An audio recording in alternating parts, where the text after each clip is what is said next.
My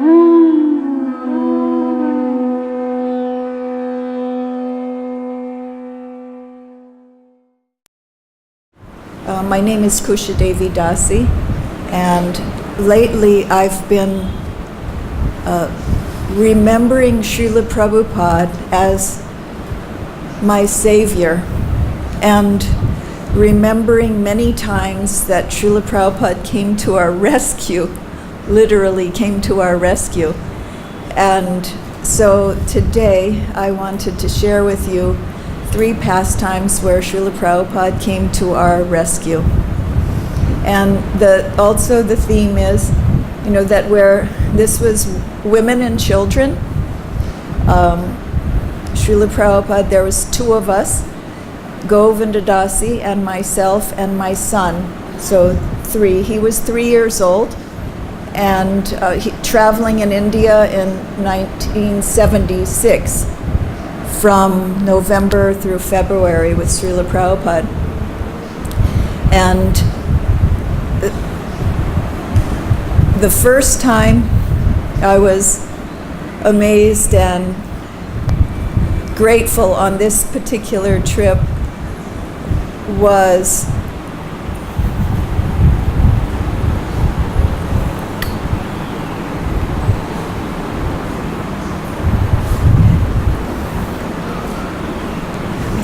I should just hold it.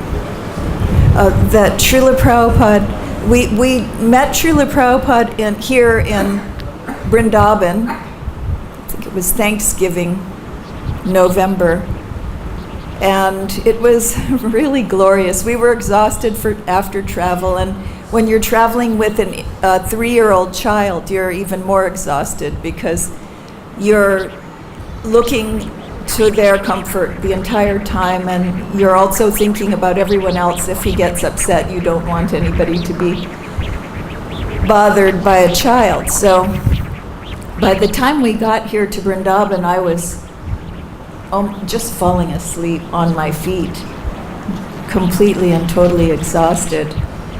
So right sitting in front of Srila Prabhupada, I was actually dozing because of complete exhaustion. But he was sitting with Bhagaji. Bhagaji lived just down the street here, close by, and Bhagaji did so much service, and he loved Srila Prabhupada with all his heart. They had like a boyish friendship, just like teasing and joking, and at the same time with teasing and joking he was respecting and honoring Srila Prabhupada and telling us the glories of Prabhupada right in front of Srila Prabhupada, and also telling us about the glories of Sri Vrindavan Dham. And he was saying, sitting right at Srila Prabhupada's feet, he was talking about how anybody who becomes a Dhamvasi, who becomes very attached, the saints, he said, if you took an atomic microscope and you looked at their bones, you would see that their bones would say, Hare Krishna, Krishna Krishna, Hare Hare, Hare Ram, Ram Ram, Hare Hare. And he said, if you took a grain of sand, Raj Raj, and you looked at it under the atomic microscope, it would say, Hare Krishna, Krishna Krishna, Hare Hare, Hare Ram, Ram Ram, Hare Hare. And he said that the fish that lived in the Jamuna River, there's a place, a Sangam, where Jamuna and the Ganges are coming.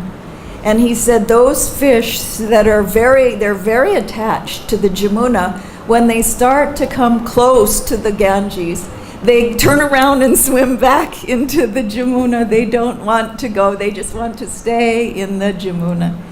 And he was just telling and then Srila Prabhupada was so kind because he saw we're 2 women traveling alone with a child.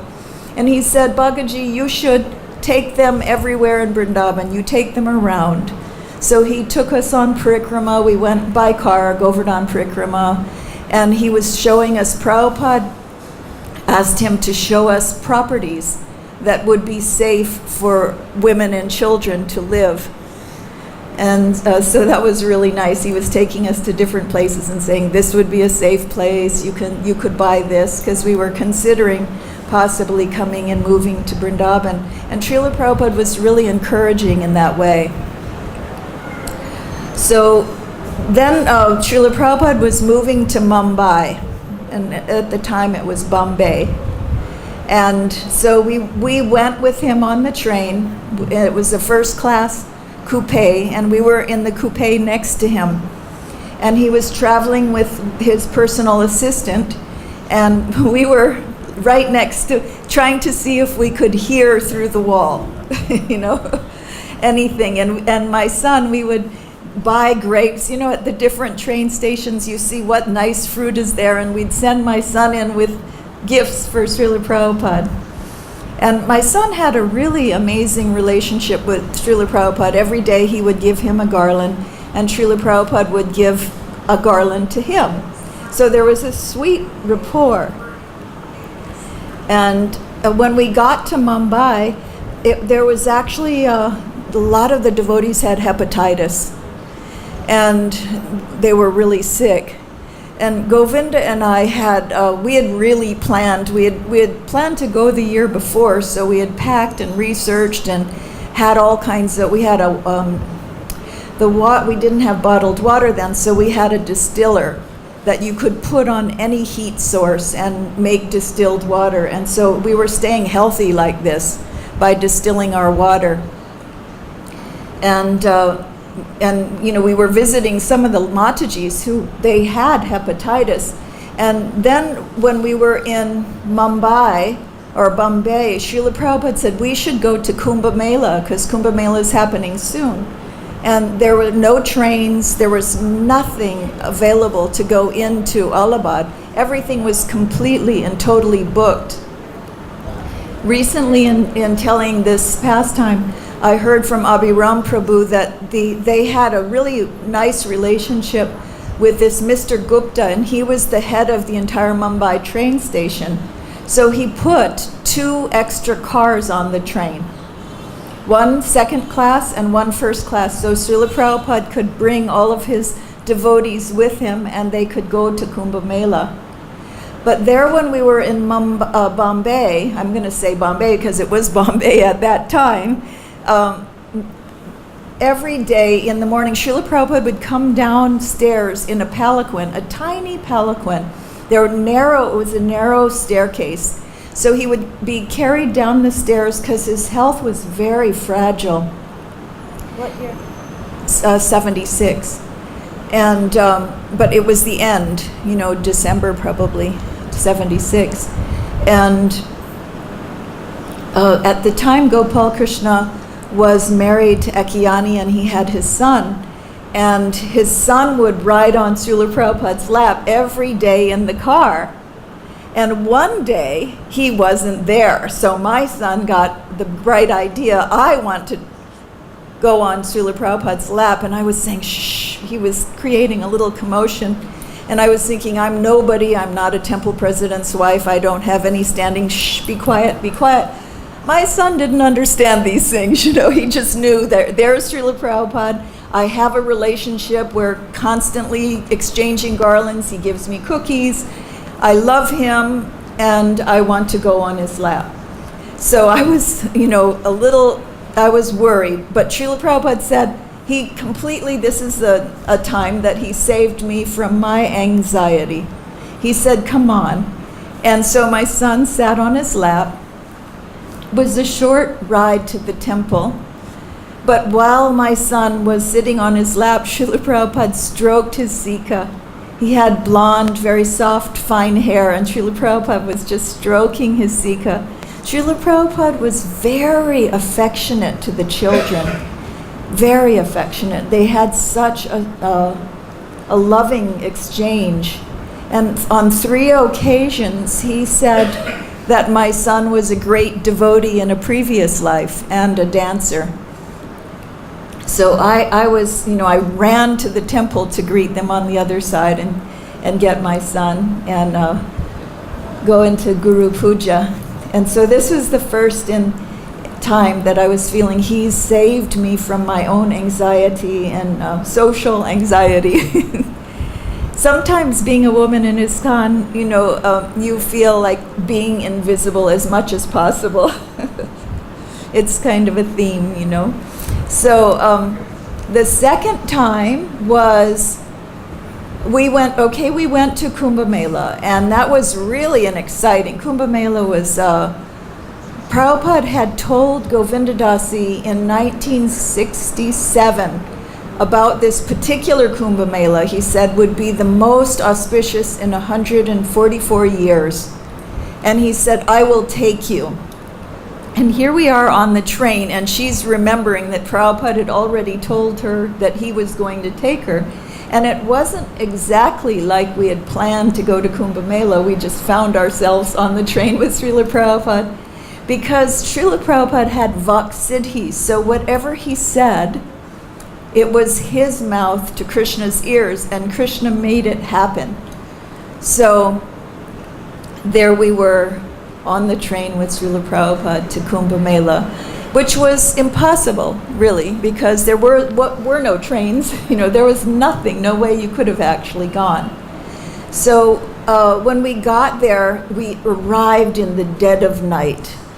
And because we were added on cars, we were way far from the train station. Our bogie was quite a distance, so it was really awkward to get our conveyances and to go to the campsite.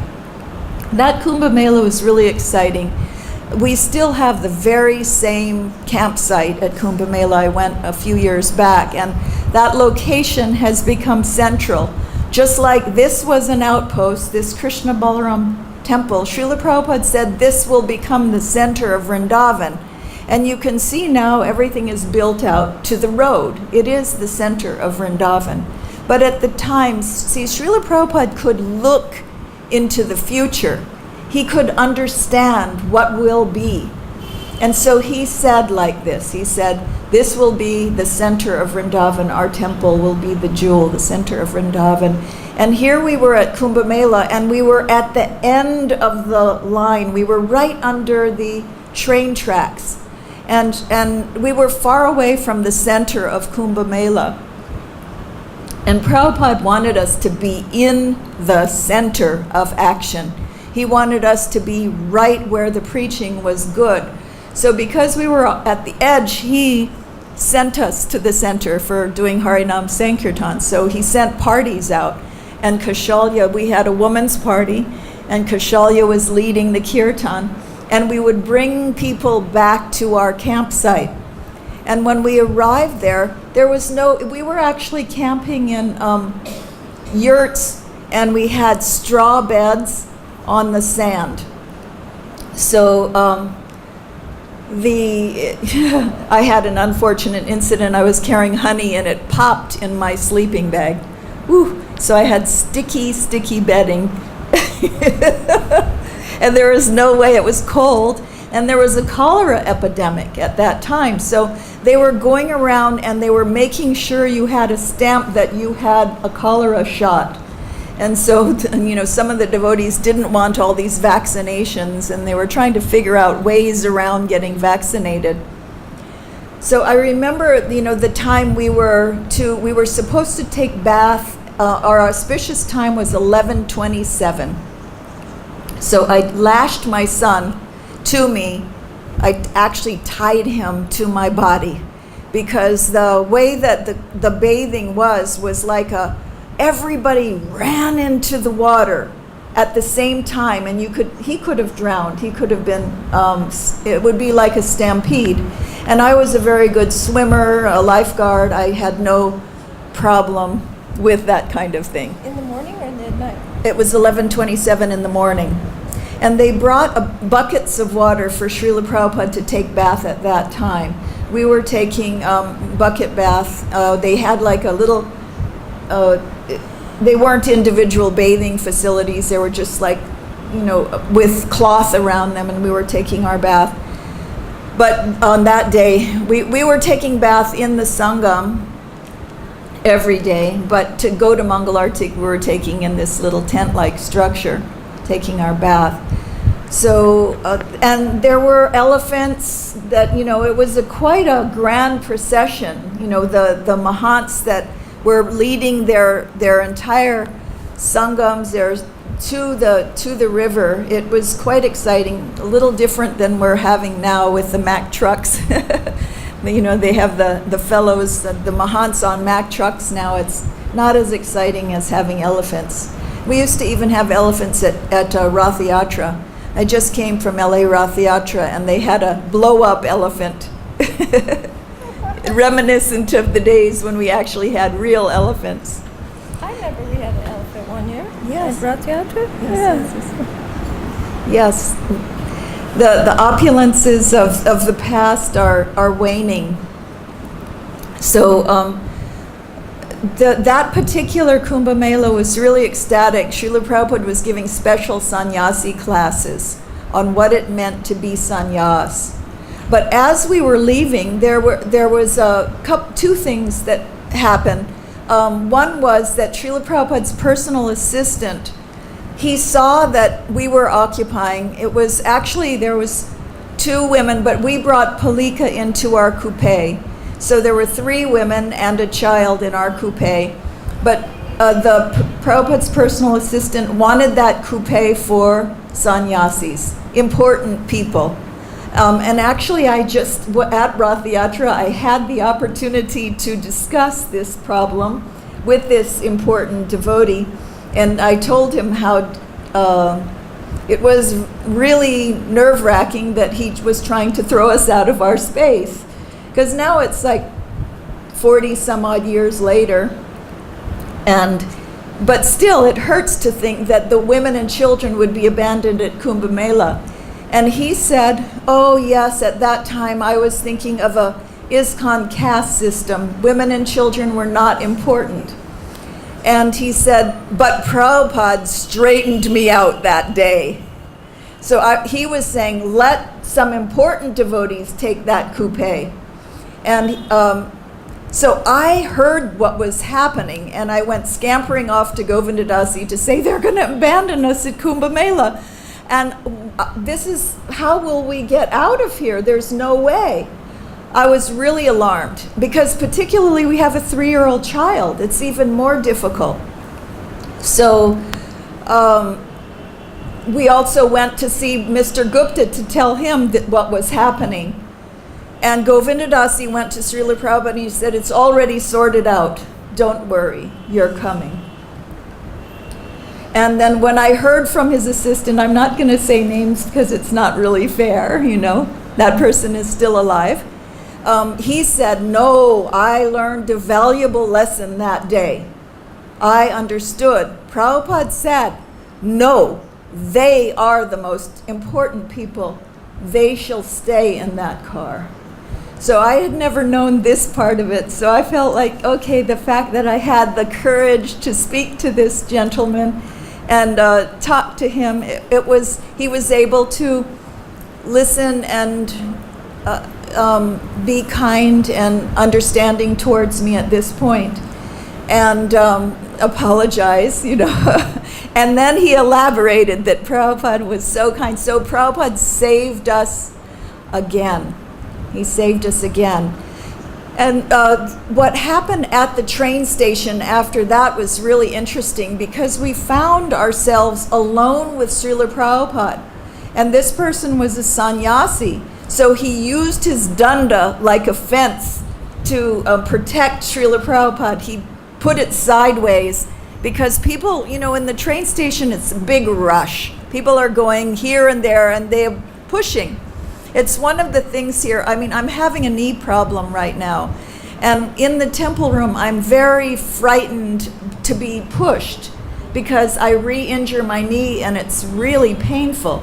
So I'm very defensive in the temple room at the moment, and it's going to get more crowded. So I'm thinking of management. We need a safe place for the older ladies or older devotees to be so they don't get pushed.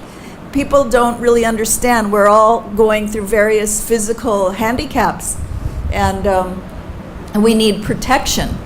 So Prabhupada was, he's older, so we were trying to protect him. We had our arms out, and this sannyasi had his danda out protecting Srila Prabhupada. So that was, when you think about that, like the opportunity to protect our spiritual master, that kind of reciprocation, that he is saving us and we're also getting the opportunity to protect him too, was quite wonderful. And then another time that this happened was in Puri. We had gone with Srila Prabhupada we went on to, after Kumbh Mela, we went to Mayapur, and then we went to Bhubaneswar, and then we went to Jagannath Puri. We were staying Prabhupada was staying in a mud hut in Bhubaneswar, and we were staying in a farmhouse. And we took one day to go down to Puri to see about booking rooms.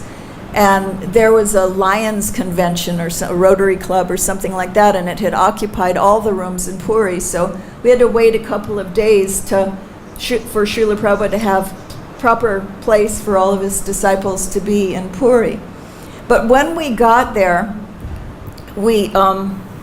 Govinda Dasi is a great adventurer, and she likes to push a little bit further than most devotees. She wanted to go into the temple.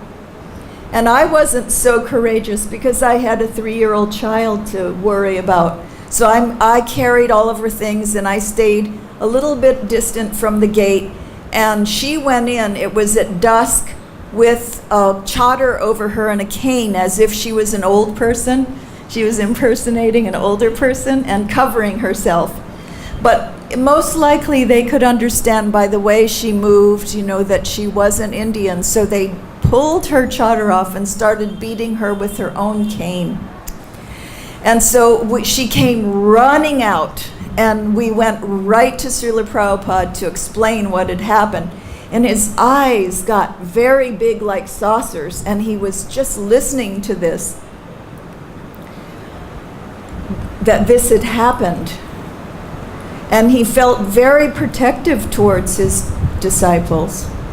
So the next day he had accepted a invitation to a Pandal program where there was a book launch, and one Panda had a book and they had invited Srila Prabhupada to be the keynote speaker, the honored guest.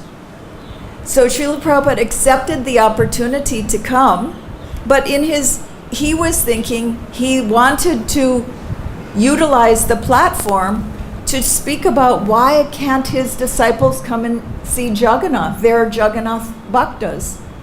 So when he got to the meeting, he put the book on his head, and he said that Jagannath is not Purinath, and he is not Arisanath. He is Jagannath. He is the Lord of the universe, and his devotees will be coming from all over the universe to have his darshan. And why you won't let them in to get darshan of Jagannath? Why this is not happening? He said, if you don't allow these very great devotees to come in and have darshan, then Jagannath will pack his bags and move in with us. It was quite challenging. But Prabhupada was again saving us. He was concerned for his disciples. He wanted his disciples to have equal capacity to worship Jagannath. After all, Jagannath is Chatravyuha, in charge of moksha. He's one of the 4 most prominent deities that all good Vaishnavas and Hindus go to have darshan of. And why can't his disciples go? But the good news is Jagannath comes out to see the devotees. Fortunately, we can all get his darshan at Rath Yatra. All over the world, he has manifested himself. So this is the theme that I'd like to share with all of you, that Srila Prabhupada over and over again came to the aid of his disciples to promote them in in all of the aspects of love of Godhead, that they would have equal capacity to have darshan of the Lord. And I want to thank Srila Prabhupada so much.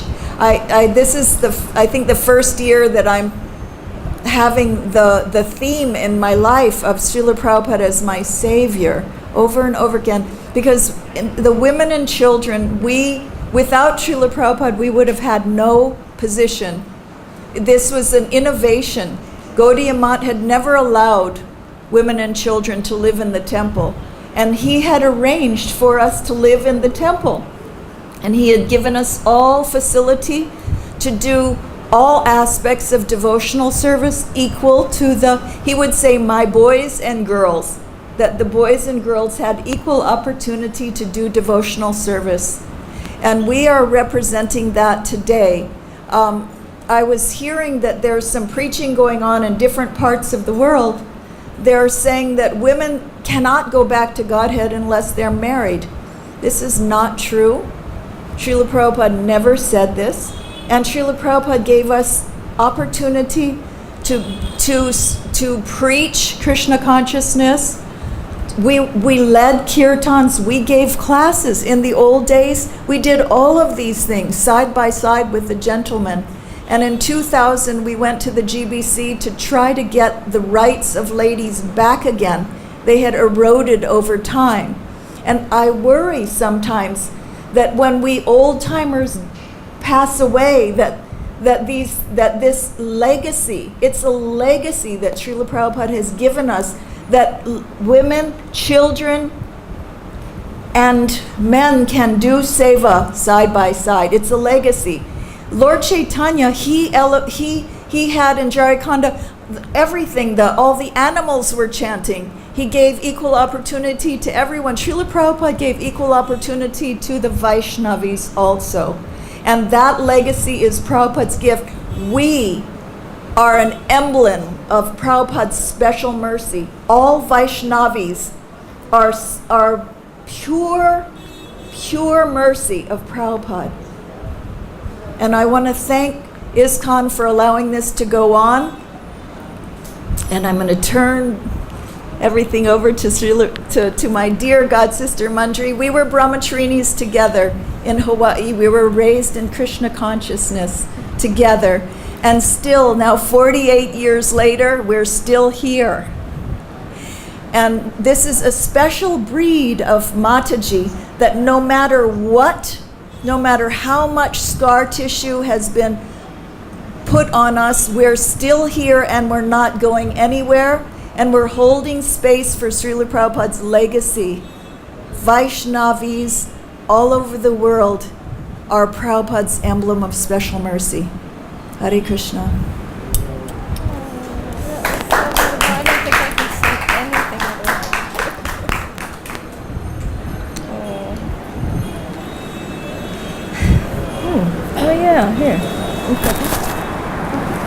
Put this on.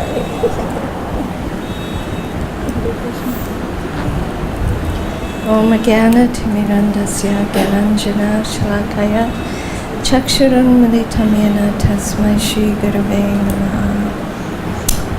Namam Vishnu Padaya Krishna Prastaya Bhutale Srimati Bhakti-Vedanta Swamiti Namaste Saraswati Devi Gauravani Pracharne Nivishesha Shunyavadi Pastrachade Shatarane Shankarapara. Wow. Kusha spoke so nicely, I don't think I have anything to say. Okay, she's gotten a master's from Oxford University on religion. She has plenty to tell us, and she's very scholarly, so don't believe that. Well, because she was talking about Prabhupada saving her, and yes, Prabhupada is saving us all. So Kusha was talking about the women. I'd like to expand on that a little bit and tell you about Srila Prabhupada preaching in the Muslim countries.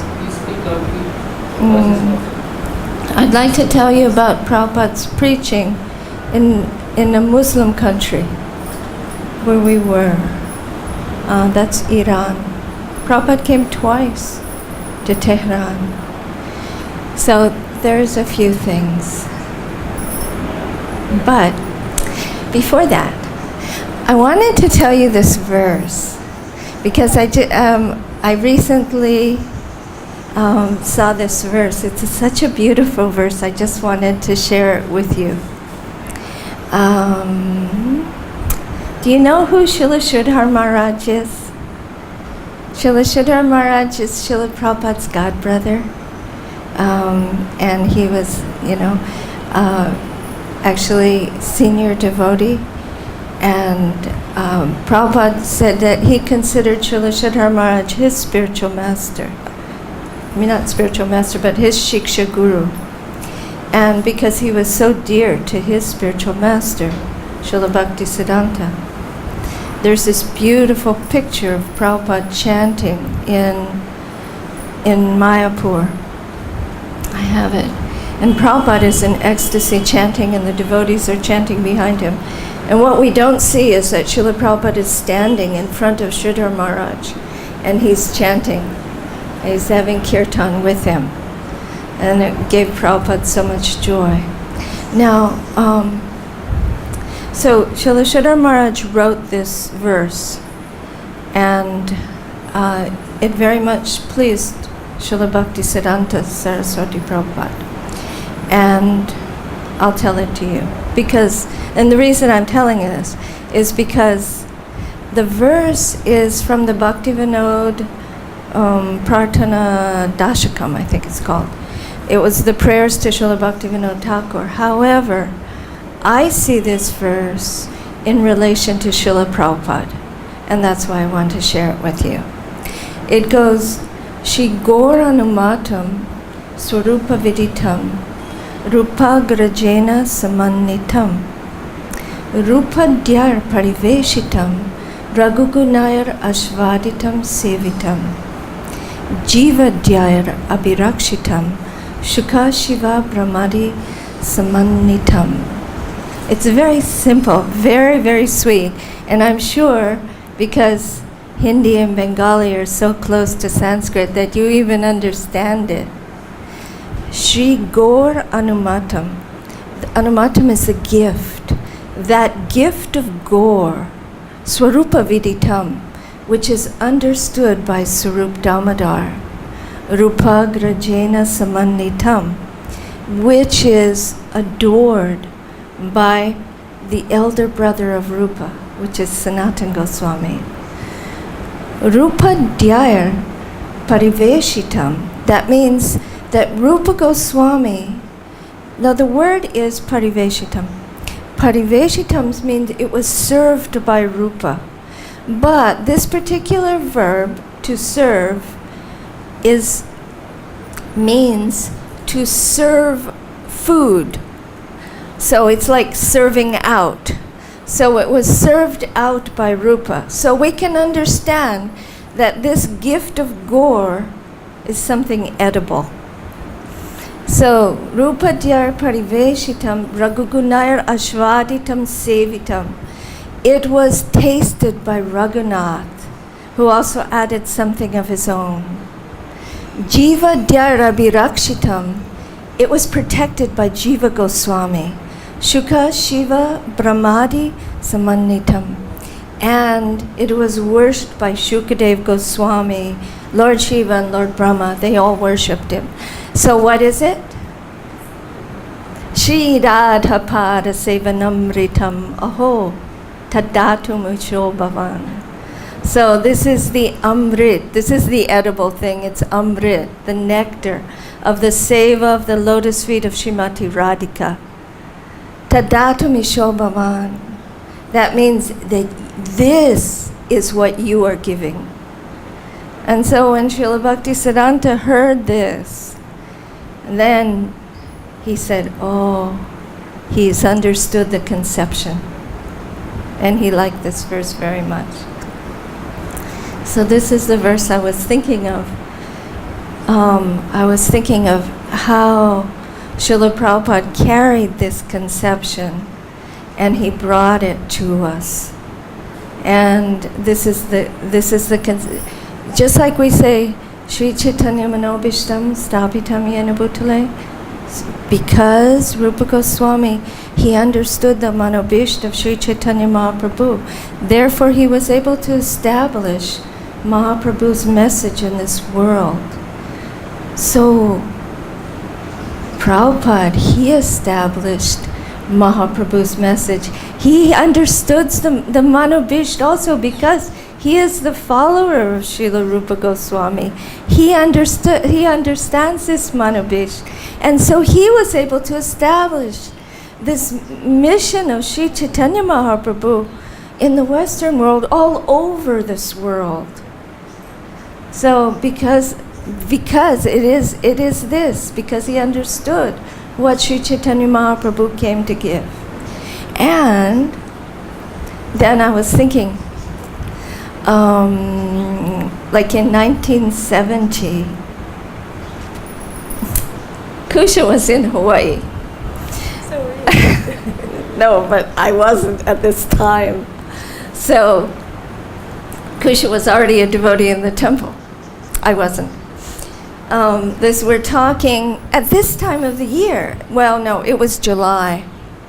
It was July, and I was with Siddha Swarup. So I was with this yoga group, and eventually the leader of the yoga group, Siddha Swarup, became a disciple of Srila Prabhupada, and he brought all of us. So, but that was later, that was in November. We're talking July. And meanwhile, my mother had decided, I mean, I was 16. No, I had just turned 17, so I was really young. My mother decided that this, she didn't want this life for me, and she was going to take me on a vacation to Disneyland, Knott's Berry Farm, and all those nice places. But as Krishna had it, every place we went, we met the devotees. So, I really wanted to see, I was hoping Srila Prabhupada was there, and I wanted to see the Los Angeles temple. I got to the Los Angeles temple, it was early morning, we drove up, and I went to the door, I knocked on the door, and this girl opens the door, and she's like crying. Her face is swollen because she's crying. Tears are running down her eye. And I looked at her and I thought, oh my goodness, this is how she answers the door. And I said, Hare Krishna.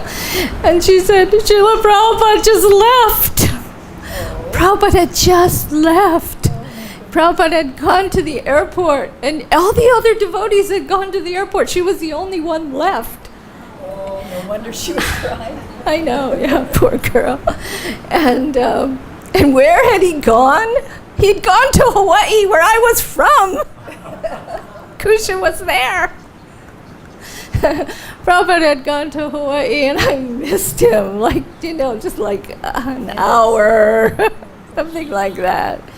And so I thought, oh my gosh, what am I going to do? But, I was stuck there. I couldn't go back to Hawaii. And, I'd get there and Prabhupada would have been gone anyway. So all the other devotees got to see Prabhupada that time, but I didn't. But meanwhile, so the girl takes me into the temple. And she said, well, we have this book. Well, the book has just been printed. And would you like a copy? This is this book here, Nectar of Devotion. So the book was, Prabhupada wrote the preface, I think, or the introduction. It's dated April. and they presented it to Prabhupada right before he left. That means in April, it went to, like, the last thing that's usually done is the preface or something. So the author signs off on it, it goes to the printer. So by July it had been printed and it had come out.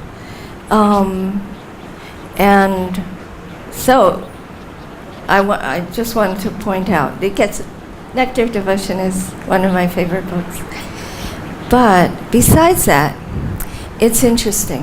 When you look at the progression of books that Srila Prabhupada presented to us, Prabhupada came. Remember how we're hearing Prabhupada had $12, something like rupees worth $12 approximately, when he came to America, which is not very much now, and it was not very much then. But actually, it was rupees. It wasn't even dollars. He couldn't change the rupees into dollars, so it was like nothing. Prabhupada came with no money. And, but he had books. He had 2 trunks of books. So I'm not sure if it was 200 sets or 200 books. I forget. But he had these books, and so he was distributing the first canto of Srimad Bhagavatam, which was printed in 3 volumes. So we all had this one book, or, the devotees, as many as could, usually the temple would have 1 copy and it would be shared by all the devotees. So this was the basic Srimad Bhagavatam, first canto. And in addition, Prabhupada was working, even then when he arrived, he was working on Bhagavad-Gita. And so Bhagavad-Gita was the first book printed. Macmillan printed it, and we know the story from Ramananda. But they wanted to print it in a abridged form. And so they did.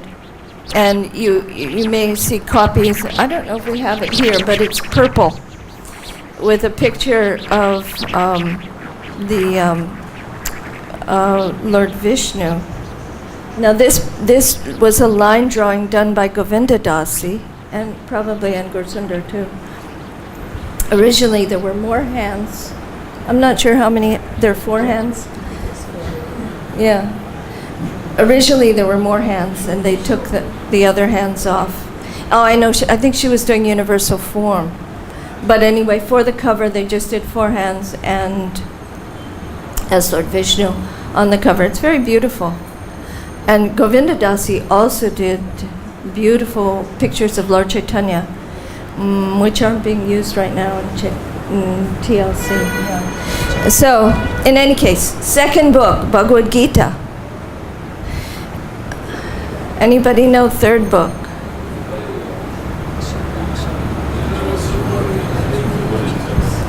I think it's TLC. Yeah, the teachings of Lord Chaitanya. In 69, TLC was printed. I read it the summer of 69. Yeah, and also Isha Upanishad was there too, yeah? Isha Upanishad was in 70. Ah, okay. So, teachings of Lord Chaitanya. I wanted to share with you that we had 3 classes every day. We had Bhagavatam in the morning, Bhagavad-Gita at night, and whatever new book Srila Prabhupada printed, we studied in a midday special class. It's nice. Bhagavad-Gita at night? Yeah, Bhagavad-Gita at night. Yeah. But then, he told us Chaitanya Charitamrita also. I think But they that switched to was- CC later. No, CC, we were reading Professor Sanyal's in 69 and 70, CC. Right. Yeah. Chaitanya Charitamrita, but Okay, so, okay, it came out Now- in 72, CC, that they did that big marathon. right. Yeah. So it was Professor Sanyal's. But I know he told us to read Chaitanya Charitamrita even before it came out.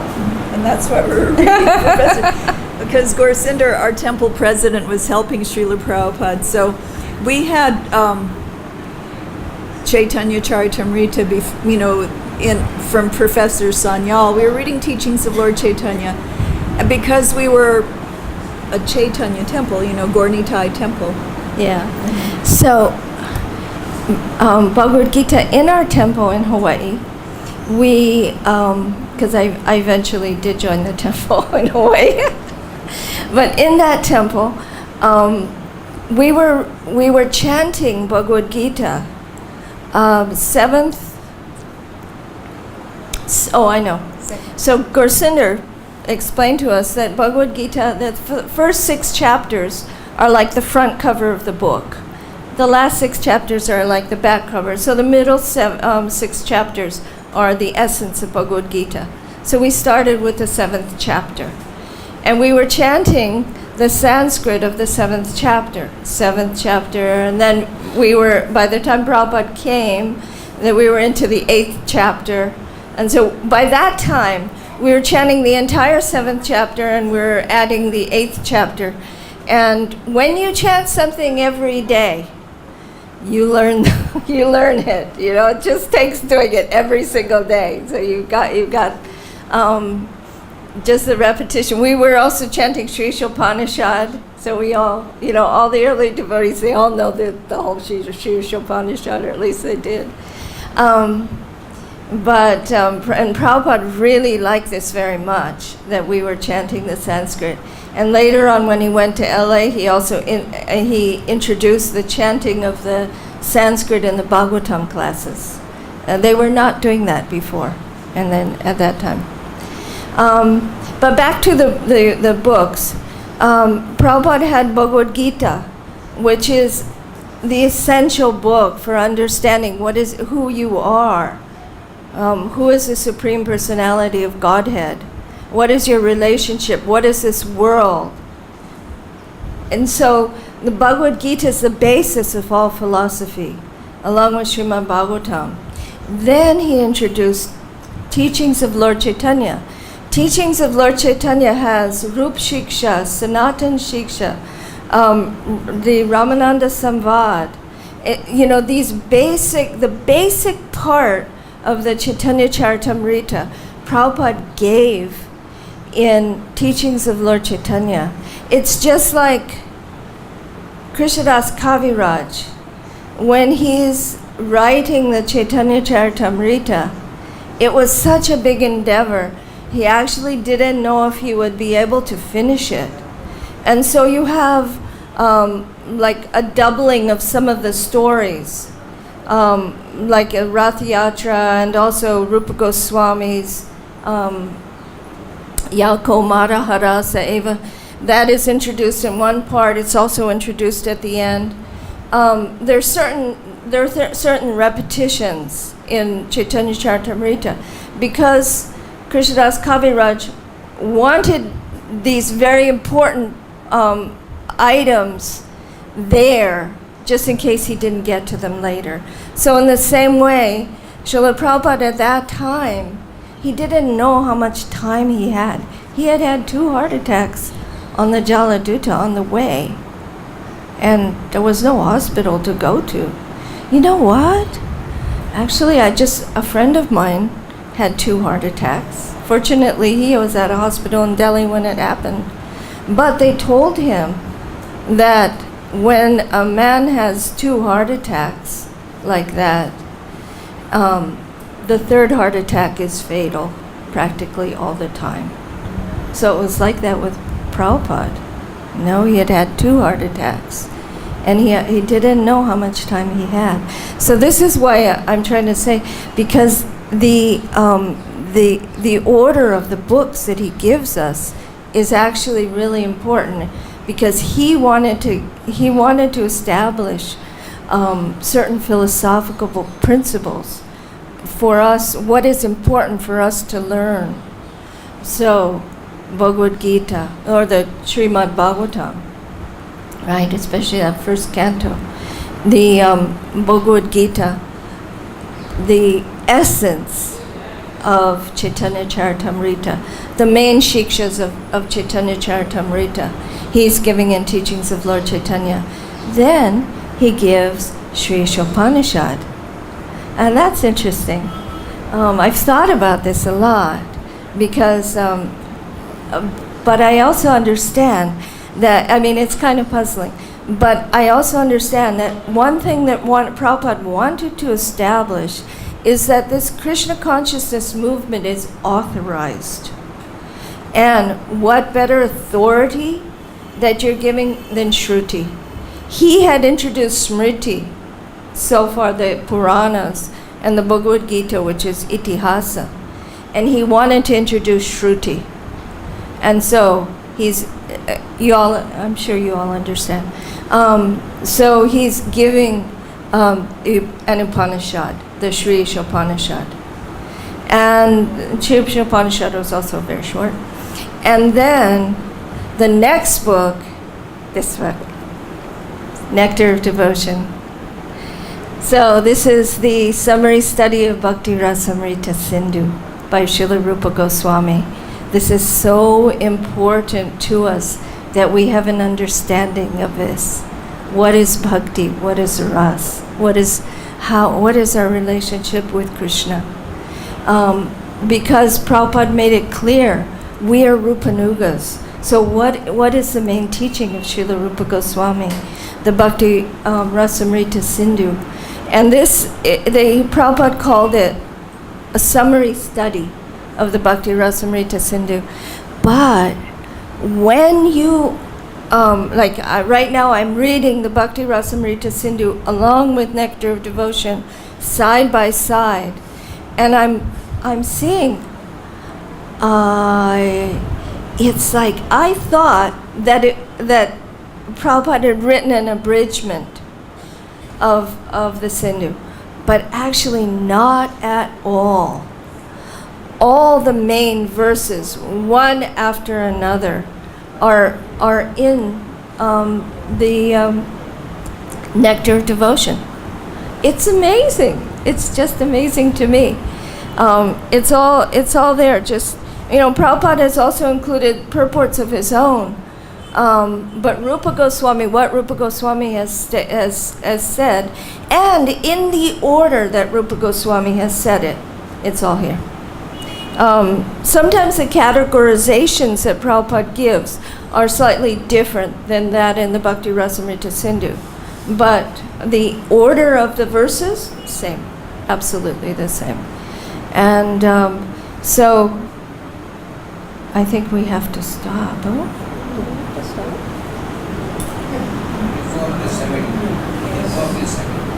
Oh, yeah.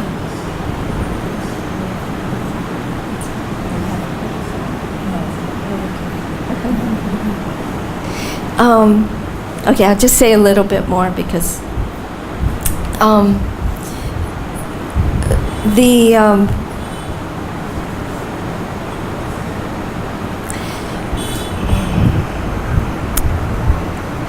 what Rupa Goswami is presenting here is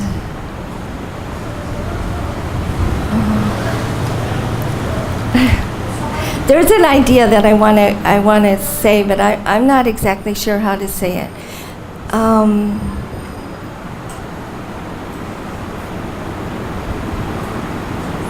Okay, there's a philosopher. His name is Avicenna. Has anybody ever heard of Avicenna? No? About 1,000 years ago. He's Muslim. And I was going to talk about Iran. I forgot all about that. Sorry. Anyway, Avicenna.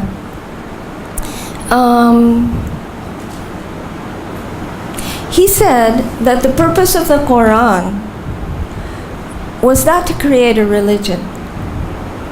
The purpose of the Quran was to work. Meaning, the purpose of the Quran was to help people come to the platform of love of God. It was to work.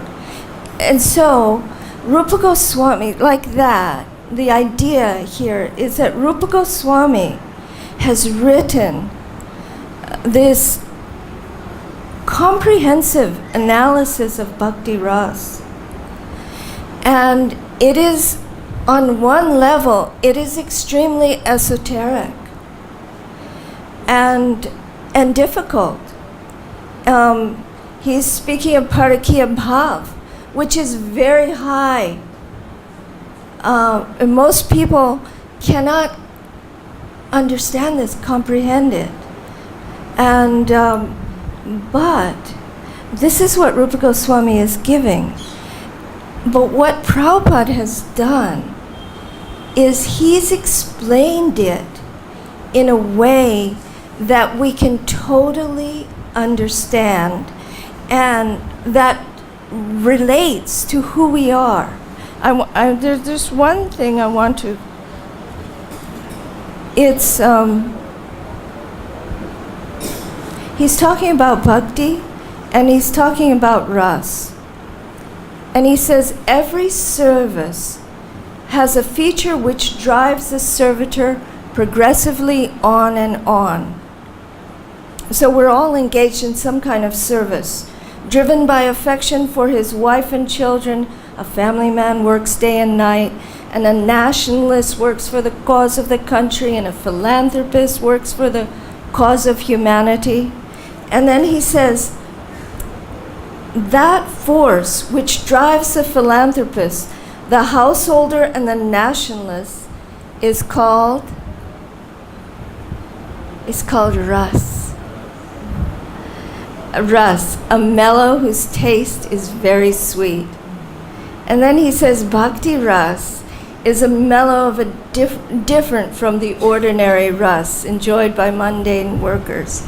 So in this very simple, very beautiful way, Prabhupada is saying that what we all can relate to, that everybody in this world is driven by a desire to taste ras. You know, everybody wants to taste some sweetness of relationship. But because we think we're these bodies, then we're driven to go for it on the bodily platform. But bhakti ras is a different mellow. So it's, in this way, Prabhupada is taking what Rupa Goswami has given us, and he's explaining it, how it relates to us. And he'll go on to explain how the rasas in relation to Krishna relate to us, and how this is our desire to love Krishna, and how we can see how the Brijbasis are loving Krishnas in these different rasas. And then he goes on to explain Parakya Bhav in a way that we can all understand and we can all relate to. So this is Prabhupada's genius. You know, this is Rupa Goswami's genius. But Prabhupada has made it accessible to all of us. And this was one of the very first books that Srila Prabhupada did. And then it's a whole nother story about the Chaitanya Charitamrita. Like I was saying, that when Prabhupada came to Hawaii, he installed Panchatattva. You know, these the Supreme Lord in his 5 features: Lord Chaitanya, Lord Nityananda, Gadadhar, Advaita, and Srivas. Have any of you been to Hawaii?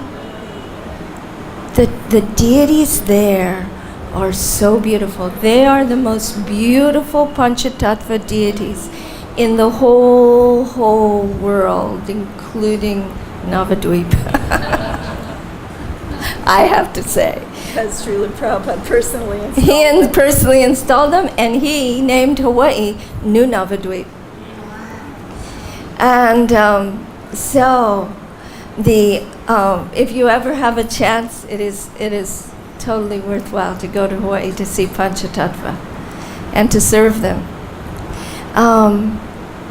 But so when he came and he installed Panchatattva, And at that time, he told us to read Chaitanya Charitamrita every night. And so we were for a while, but of course he hadn't translated Chaitanya Charitamrita. So we were reading a Gaudiya Math version that was translated by Professor Sanyal. And so, but it was very, very sweet also.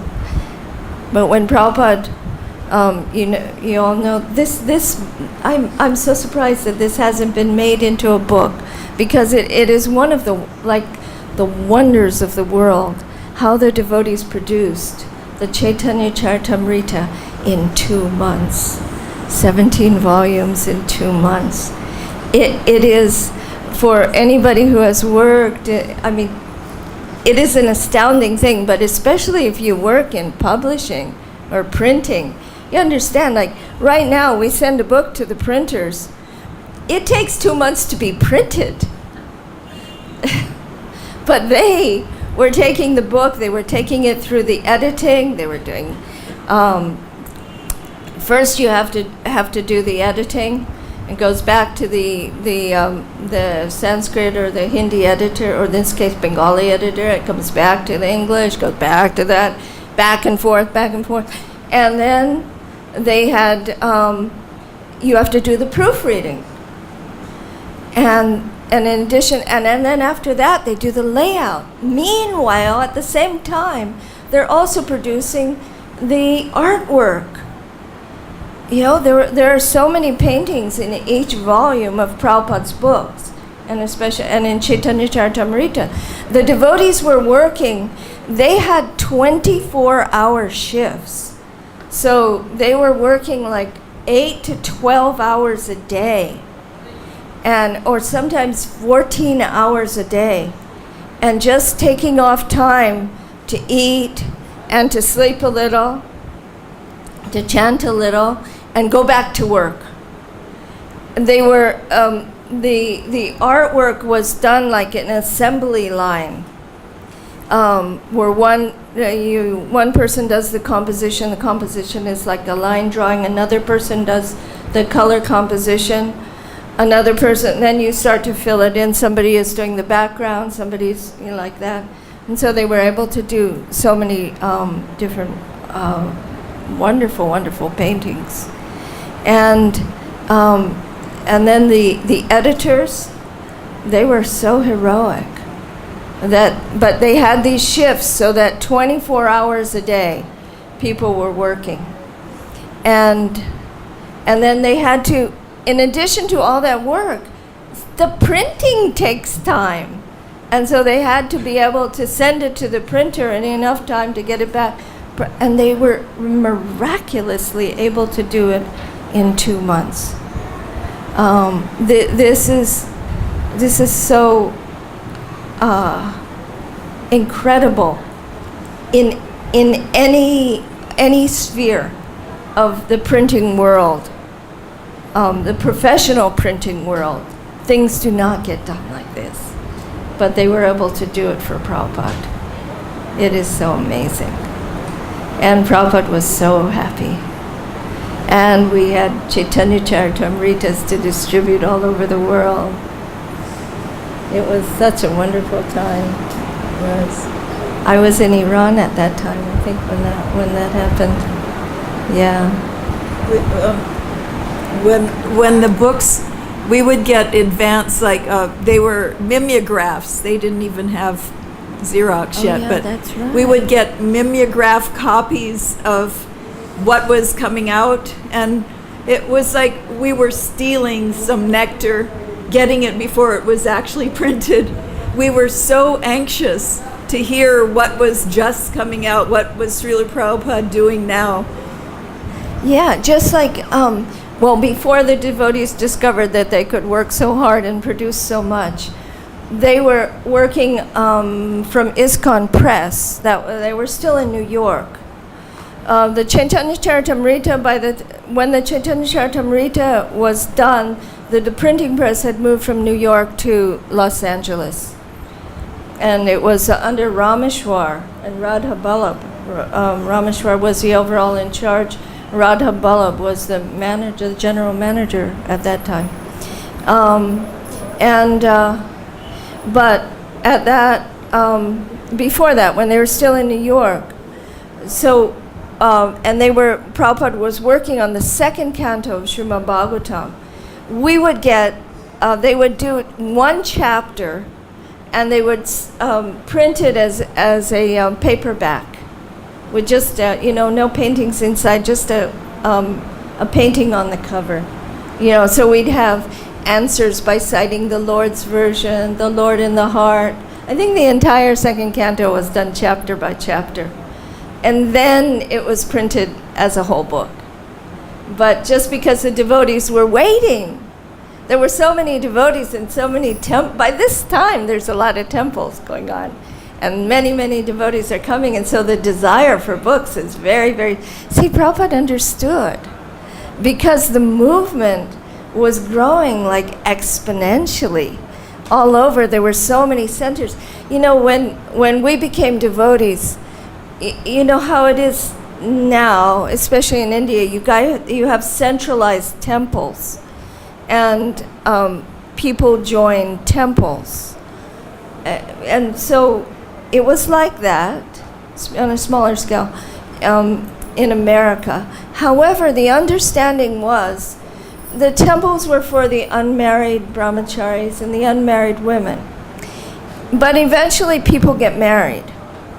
So when people get married, the understanding in the temples was, if you're going to get married, that's okay. Then you go out and you start your own temple. So you're not going to stay in this temple. Here nowadays things are very centralized, but at that time things were much more decentralized. So devotees were especially encouraged. You get married, you go out and you start your own preaching center, and you develop it, and you have programs, and eventually that preaching center will become a temple. And then Prabhupada promised, and if you do this, then I will come. So he sent the people that started the temples in America, they weren't brahmacharis. They weren't sannyasis. They were householders. Who started San Francisco? Mukunda and Janaki and whoever else went there. I think it was Mukunda and Janaki. And who went to London? Who effected such amazing service in London that they were even able to meet the Beatles, and George Harrison became a devotee. It was householders. It was three couples, 6 people. And they had been devotees all of a year and a half. So this is Prabhupada empowered his disciples. And he especially, like Kusha was saying, he empowered the women. He empowered the householders. He empowered, of course, he empowered the sannyasis, and he encouraged the sannyasis and the brahmacharis. But it wasn't limited to that, and it was much more decentralized. And Prabhupada encouraged that. Remember the cover of Book magazine that said the Hare Krishna explosion? Oh yeah, you tell that. There was one magazine, it was a big magazine about this. It was a pictorial magazine called Look. And on the cover of the Look magazine, it says, the Hare Krishna explosion. Srila Prabhupada really liked to get these kinds of, we would send him that what came in the news, and he really relished seeing this kind of thing. I should say, and speaking of that, how Prabhupada relished that. When Prabhupada came to Hawaii, Prabhupada had sent Gorsunder and his wife Govinda Dasi to Hawaii to start a temple. And so they were laboring, they were both working, and they had a small little center way off on the other side of the island from Honolulu. And but still, Prabhupada came. And by that time, Balabhadra was there, yeah? Was Jayashree? And Jayashree, yeah. So they had a couple of devotees already. But when Prabhupada came, Govinda Dasi was the only one to greet him at the airport. She had quit her job. And she arranged that they had, that the TV news was there to interview Srila Prabhupada as he came off the plane. She's the only one there. She's the only devotee. Gorsunder had to work. But she was there to greet Srila Prabhupada with the news. And not only that, she also arranged that a car could be taken onto the tarmac. They did, at that time, all the people had to disembark directly onto the tarmac and then walk to the terminal. So she arranged that a car be driven up to pick up this is only for great VIPs and heads of state, but Govinda Dasi arranged this for Prabhupada. And so Prabhupada came down and, he said something to the news and he got in the car and they drove off. It was just two devotees in Hawaii at the time.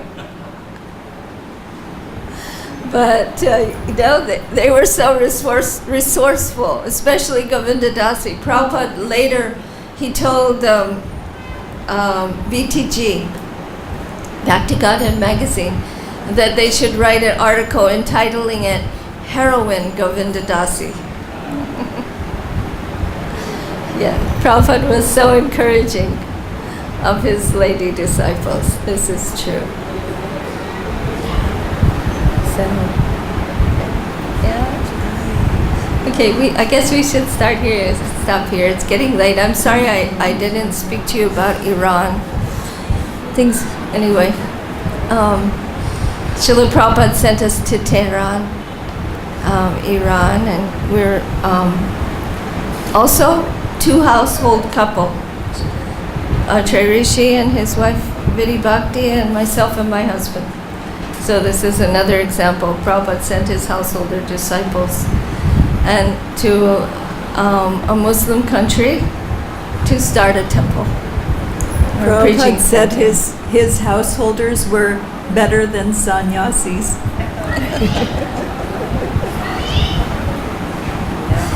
So anyway, and Prabhupada came twice to visit us. It was very wonderful. But another time.